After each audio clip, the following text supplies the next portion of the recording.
L'info éco avec Capital. L'info pratique Capital. La ville de Paris proposera dès mardi ses premiers logements à 5 000 € du mètre carré, soit moitié moins cher que les prix du marché, grâce au dispositif du bail réel solidaire.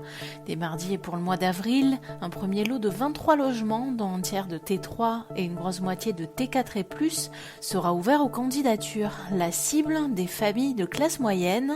Pour rappel, la foncière de la ville de Paris conservera à perpétuité le foncier, tandis que le bâti sera vendu à des familles parisiennes pour une durée de 99 ans.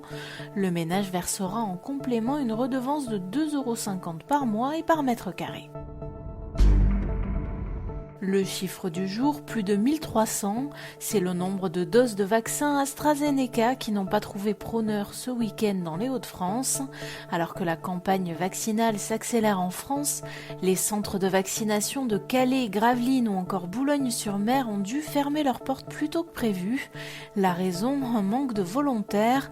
Alors que la défiance envers le vaccin AstraZeneca ne faiblit pas en raison de quelques cas d'effets secondaires rares, les autorités sanitaires rappelle que le bénéfice-risque reste très favorable pour ce vaccin. Le coup de gueule du jour est poussé par des familles parisiennes.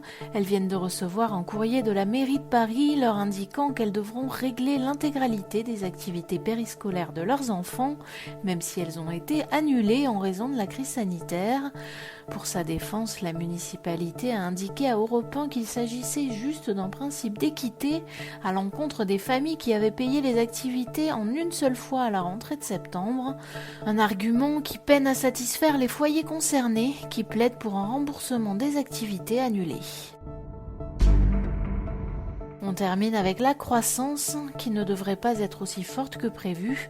Les nouvelles mesures de restriction prises pour lutter contre la pandémie de Covid-19 ont conduit le gouvernement à abaisser sa prévision de croissance d'un point, de 6% à 5% pour 2021, indiqué dimanche le ministre de l'économie Bruno Le Maire. Après avoir revu sa prévision de croissance, le gouvernement a également rehaussé ses prévisions de déficit et de dette publique pour 2021 à respectivement 9% et 118%. C'était l'info éco avec Capital.